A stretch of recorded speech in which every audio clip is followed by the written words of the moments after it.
Hello everyone, this is Resonating Art. My name is Amy. Today I am putting some resin in these cabochon molds so I can add some arrowheads. I'm using Nic Pro resin. It's a 1-to-1. I didn't have a certain amount. I think I used like 20 grams of each. I didn't have a lot because I just wanted to make, I think, 5 arrowheads. There's some of them right there. That one has some clear in it. Oh, I love it. It's awesome. And the heart one actually did too. It's pretty cool. You can see in the end result how they ended up. But I put a little tiny bit of clear in some of these favorite cabochon molds I like. I like the oval ones. I like the teardrop ones. They look awesome.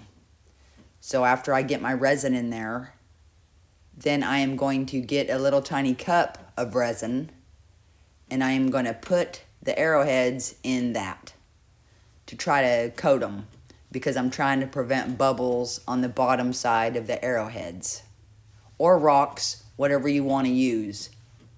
It really worked out great. So once I did that and made sure it was coated, and by the way, I did put my resin in a vacuum chamber.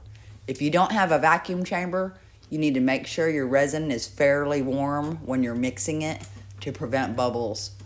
Stir it very slowly, at least 3 minutes if you're using Nic Pro. And if you do have bubbles, you don't have a vacuum chamber, just let it sit for a little while, and dissipate some of them bubbles. All right, here I'm putting them in. It was so fun. I love doing resin. I love seeing what's gonna, turn out in the end. And on these ones, I did just use mica powder. I think my last ones, I did a Petri dish effect. But I went with more, solid colors this time. And they really turned out beautiful. I was very happy about it. All right. I'm gonna skip on to the next part. And we'll go from there. Okay, here I am adding my mica powder. I used Let's Resin mica powder. I think I used the white, the sky blue, and the purple. I wanted to do white right behind the arrowhead because I wanted to make sure the arrowhead stood out. On my other ones, it was kind of hard to see the arrowheads because there was so much color behind them, and the arrowheads are dark when you get them in the resin. These ones are anyway.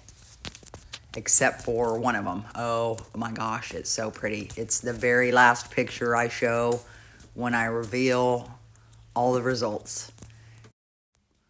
I did do a very simple pour for my second pour. All I did was put the white in the middle of each of them. On a couple of them, I added the blue around the edges, and a couple, I think I added the purple around the edges. Nothing major, nothing hard.